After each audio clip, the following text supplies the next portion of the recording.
Hola gente, bienvenidos a Peleudos, mi nombre es Michael Calderón. Yo soy Fátima Tocho y hoy vamos a tener un programa muy interesante. ¿Qué tenemos para hoy? Así es, tenemos invitado a Joel Calero, él es el director de la película La Última Tarde, nos va a hablar un poco de su anterior película Cielo Oscuro, de esta nueva que se estrena el 27 de abril, que ha cosechado varios premios.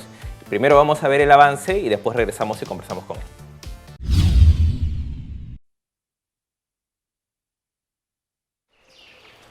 ¿Hace cuántos años que no nos vemos, Ramón? ¿16? ¿17? 19. 19 años. Qué raro suena. ¿Tú qué trabajas? En SUDE, ¿Sude? Sustained Development. Como que tu inglés no ha mejorado mucho, ¿no? I know. ¡Ay, no! Ya. Yo a Pedro lo conocí a los 5 o 6 meses después de que tú y yo nos separamos. ¿Qué te fuiste? Bueno, lo mismo, ¿no?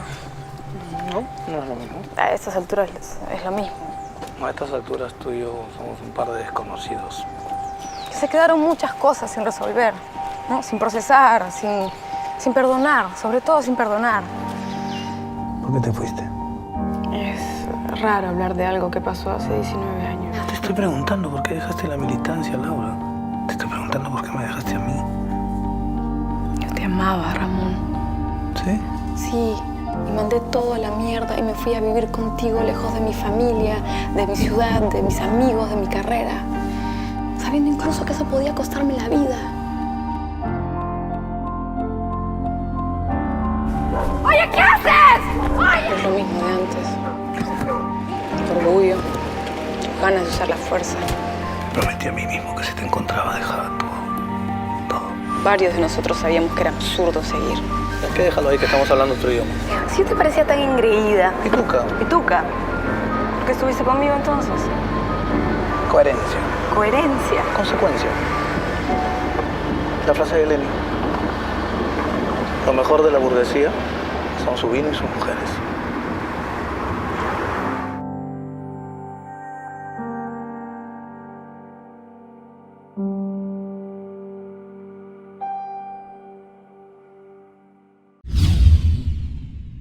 Bueno, ya estamos de vuelta para hablar con Joel Calero sobre su última película, La Última Tarde. ¿Qué tal, Joel? Muchas gracias por estar aquí con nosotros. Gracias a ustedes por la invitación. Cuéntanos, Joel, tú has estudiado literatura, ¿cierto? Sí. ¿Cómo evolucionó tu pasión por la literatura a el cine? Más bien descubrí el cine cuando estaba estudiando literatura y pues nada, en cierto momento me planteaba si las mejores horas del día, las que disfruto más, son viendo películas, ¿por qué sigo en este rollo de la literatura? O sea, ¿hubo como un conflicto vocacional? No conflicto vocacional, porque era casi un tránsito, estaban dentro del campo de las artes en todo caso, ¿no?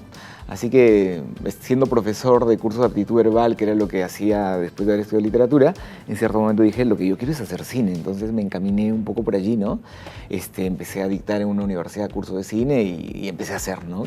Hice un primer cortometraje que se llama El Verano Próximo, luego un mediometraje documental que se llama Palpi Guapillo, el abrazo a la memoria, luego mi primer largo que es Cielo Oscuro y ahora este segundo largo que es La Última Tarde, que se estrena el 27 de abril en todas las salas de Lima. Buenísimo. ¿Y cuál fue el empujón que necesitaste para pasar de ser un apasionado del cine a querer ya realizar tu primer? ¿Qué te empujó a eso? Pues la verdad que no lo sé, o sea, en sentido estricto no lo sé. Sí recuerdo exactamente el día que estaba con un amigo y dije, toda esta pasión no vale un cuerno si no estamos de pronto tú y yo sentándonos y reuniéndonos a escribir un guión de largo, sin ninguna formación, con puras ganas. Y me acuerdo que fue una película de Mir Kusturica, El papá se fue de viaje de negocios, que la descompusimos, rearmamos el guión si quieres, ¿no? Y pues a partir de allí empezar a hacer, ¿no? Creo que era también las ganas de, o sea, digo, creo que Borges se sentía más orgulloso de los libros que había leído que los que había escrito, ¿no? ¿Verdad? Pero nada, creo que eran una serie de cosas que yo te quería decir también, ¿no?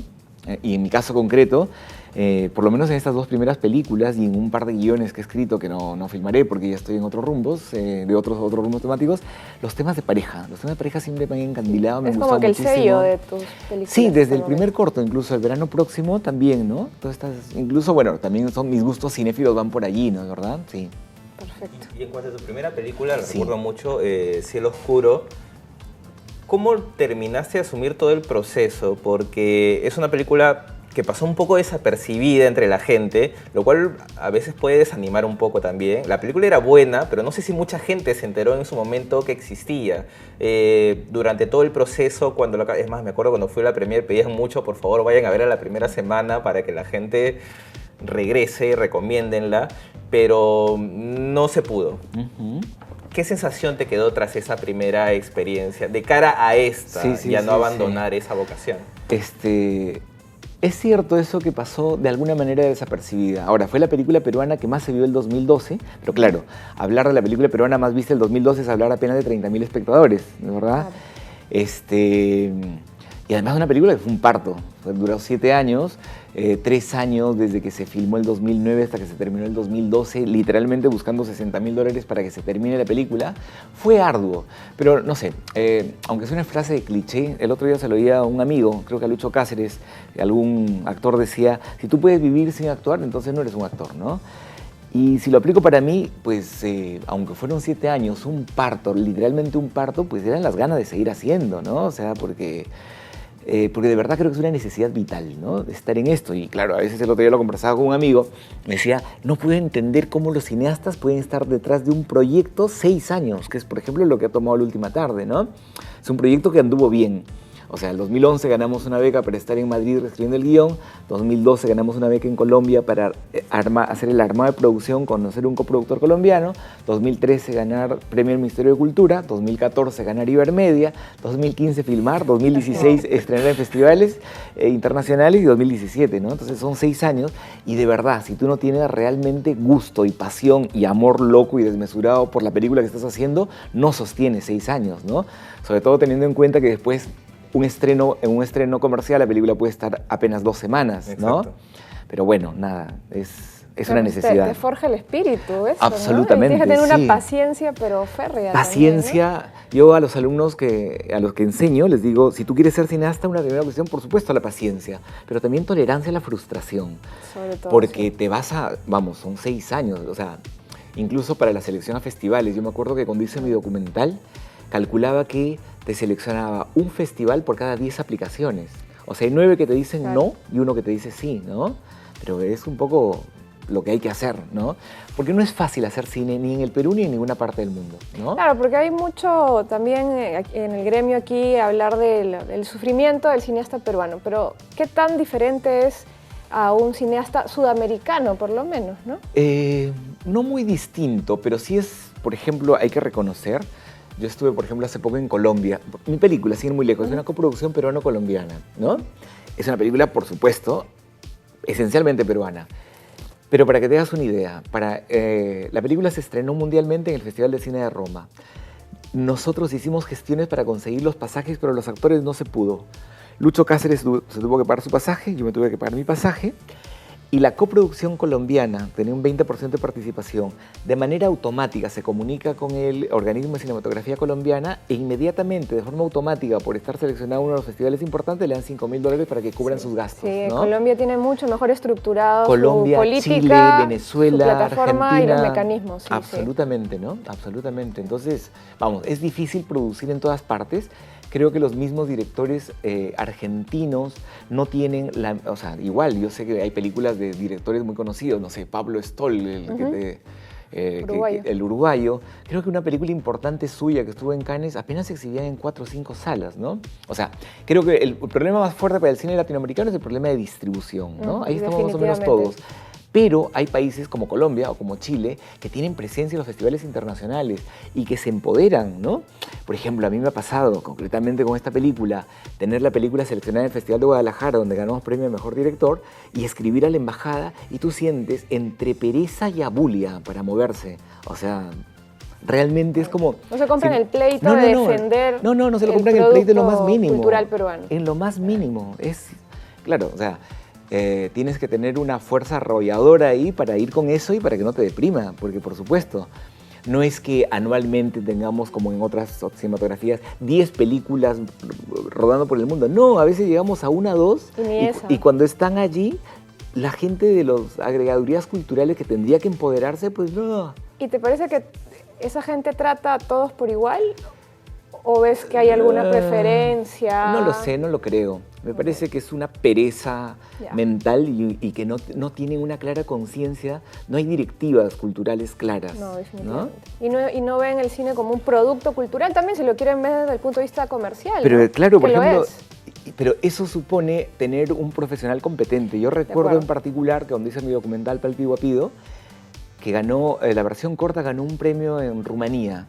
Pero lo interesante es que, por ejemplo, esa aplicación no la hice yo, la hizo un agregado cultural que se llamaba Elar Escalá, si mal no recuerdo, o algo así. Él la aplicó y él decía, a mí me sirven las películas peruanas para organizar mi semana de cine peruano en Rumanía y luego, después de darle cine, les vendo las industrias y tal. Es un tipo, ¿te das cuenta? Esa actitud personal. Y centrándonos en la película, en principio cualquier persona que pueda ver el tráiler y que de repente está un poco alejado de nuestra realidad podría verla como una película con un espíritu romántico, pero también tiene una lectura sobre, bueno, lo que ha sido el conflicto armado, lo que ha sido una visión histórica. ¿Cómo encuentras ese equilibrio, tanto en la historia y después cuando lo reflejaste durante la filmación? Sí, a ver, la película trata del reencuentro de una pareja, fueron esposos, amantes, ¿no?, de ex militantes de izquierda radical, llámense subversivos, ¿no?, que se ven después de 19 años y el día que se reencuentran hacen un ajuste de cuentas de ellos. Primero como pareja, porque es una pareja que se dejó de ver, hay muchos saldos pendientes emocionales, pero también de cómo se sitúan en este 2007 en relación a sus ideales de hace 20 años, ¿no? Entonces, lo que ocurre también es que en la década de los 80 y tal, tus opciones políticas no estaban desligadas de tus opciones personales. O sea, no era que mi pareja va por acá y mis ideales van por acá, no, estaba todo imbricado, ¿no? Y eso es lo que quisimos que en la película se perciba. Entonces, el ajuste de cuentas de ellos, el enrostrarse, pasa por dos cosas. Primero, por ellos como pareja, pero eso también supone decir como ellos como militantes, ¿no? Y sí, tiene los dos componentes, ¿no? Ciertamente, en el tráiler hay un elemento que prima, que es el nivel de lo afectivo, que también incluso es una estrategia de marketing, sí, claro, por supuesto, ¿no? Igual tienes que ver la película. Sí, claro, por supuesto. Hay un momento en que uno tiene que asumir la condición de productor e incluso hasta el afiche, por ejemplo, ¿no? Es un afiche amable en principio, y no es que la película no lo sea. La película ha ganado, por ejemplo, el premio del público en el Festival de Cine de Lima y el premio de la Juventud en Valladolid. Todo eso te da cuenta que es una película que llega al público masivo, ¿no? Yo tengo la impresión que hay cierto tipo de cine, o sea, el cine que no es comercial, estrictamente comedia y terror, es un cine que tiene como dos vertientes. Hay un cine que, asumiendo los códigos narrativos que el público reconoce, es decir, los códigos hollywoodenses, una narrativa más clásica, te cuenta pues historias un poco más singulares, especiosas, ¿no? Me parece que es el caso de Magallanes, es el caso de mi película, ¿no? Entonces, la gente cuando está frente a la pantalla la va a ver, la va a disfrutar. El problema muchas veces es cómo lo llevas a que se siente, ¿verdad? Claro. Es el reto, ese es el reto. Sí, tal cual. Y además, por ejemplo, en tu caso, o sea, es una película que ha tenido un muy buen recorrido por festivales, ha acumulado una cierta cantidad de premios. Imagino que debe ser hasta inconsciente, o sea, te genera incluso una expectativa de la posible llegada a la gente. Más o menos, después de Cielo Oscuro ya tengo aterrizada esa expectativa, eso, ¿no? O sea, si yo te dijera, uy, quiero hacerle $100,000, $100,000 que son 100,000 espectadores, es un delirio, ¿no? Yo creo que como mínimo debería ser por lo menos 15,000 espectadores. Si no, me sentiría frustrado. Puesto un marco. Sí, pero creo que es una película que perfectamente podría escalar hasta 30,000 espectadores, ¿no? Pero creo que sí, si fuera menos de 15,000 espectadores, después de hacer toda la campaña que estamos haciendo, después de yo incluso como profesor universitario tener contactos con profesores universitarios a los que les mando correo, les explico y tal, porque me parece que sí, pues tiene que llegar, o sea, un público natural, pero una película como esta es un público universitario, ¿no? Es decir, un público que está más o menos formado en cine y que puede disfrutar una película como si fuera una película hollywoodense más, pero con un componente adicional, ¿no? Que tiene que ver con algo de lo que pasó en el país, con las lecturas que ellos mismos tienen de cómo se sitúan incluso en el presente, ¿no? Entonces sí, por ahí van las expectativas y las ganas para el estreno. Y Joel, tus películas suelen basarse mucho en el diálogo, ¿no? El diálogo de los personajes. En esta en particular, sí. ¿Cómo haces para sostener? Porque es bien complicado y las películas que se nos pueden ocurrir como Antes del atardecer y demás que se sostienen tanto en el diálogo, es bien difícil mantener la atención de la gente. ¿Cómo logras tú hacerlo? Bueno, en esta película en concreto, como sabíamos que ese era el tema conflictivo de la película, reescribimos el guión con Caterina Donofrio, Lucho Cáceres y... Con la participación de ellos mismos. Sí, Bueno. pero cuando digo reescribir el guión no me refiero... O sea, la estructura nunca cambió. Claro. Pero se dijo exactamente lo mismo, pero adecuándose a su fraseo, a su sintaxis, a sus palabras, a su prosodia, ¿no? Era como, a ver, no, yo lo diría así, no, esa construcción es tuya, ¿te das cuenta? Para que Y fluya de manera más claro, natural. y entonces estuvimos literalmente 1 mes y medio haciendo eso, 4 o 5 horas diarias, ¿no? Entonces, cada una de las palabras que nosotros escuchamos en boca de Laura, Caterina Donofrio, o de Ramón Lucho Cáceres, son sus palabras, sus construcciones, están por eso internalizadas. Eso le permite, por una parte, espontaneidad y fluidez, pero también inmersión en ese personaje, ¿no? Y claro, fue mucha exigencia, ¿no? Porque si yo tengo largos planos secuencias de 7, 8 minutos, yo no puedo hacer pequeñas puntualizaciones en el desarrollo de un plano tan largo. Entonces ya tenía que, ellos en el momento que lo hacían lo tenían absolutamente sabido, internalizado, y si por ahí cambiaba una palabra no importaba. Claro, no cambiaba. No, y eso le da como fluidez, ¿no? A mí me parecía alucinante en el Festival de Cine de Lima hace poco, cuando llegó, por ejemplo, los hermanos Dardenne, ¿no? Uno de ellos, creo que era Luke, sí, ¿no? sí. Y claro, nosotros íbamos, sí, o sea, no voy a pecar de falsamente modesto, por supuestamente orgulloso Claro. de la fluidez que tienen los actores. Vamos, Caterina ganó el premio a Mejor Actriz Sí, en Punta claro. del Este, Lucho en el Festival de Lima, y sabemos que eso es producto de 2 meses de trabajo y que no es usual en el cine peruano, pero de pronto cuando lo escuchábamos a Luke decir, nosotros trabajamos mínimo con los actores 4 meses, ¿no? Por supuesto. Es que claro, o sea, acá no se trata de talento, creo que se trata de trabajo. O sea, sí. y incluso eso, o sea, yo creo que, pero también el trabajo también supone dinero, es decir, a veces uno no dispone de una preproducción lo suficientemente amplia o para pagarle al actor. Porque, por el tiempo, ¿no? Por el tiempo, Claro. o sea, a veces ocurre que en las películas peruanas el actor viene y trabaja 3 o 4 días. Yo no sé si con 3 o 4 días de trabajo uno puede, sobre todo en los protagónicos, pues hacer una construcción mucho más fina, ¿no? Difícilmente, ¿no? Claro. Muchas gracias, Joel, por haber venido. El tiempo siempre es tirano. La película está desde el 27 de abril. Y una cosa importante que me gustaría decir, creo que la película hay que verla el jueves 27 de abril, el Siempre es muy viernes importante. 28, el sábado 29 y el domingo 30. Porque El primer las fin de películas semana peruanas, es crucial. Absolutamente. Siempre.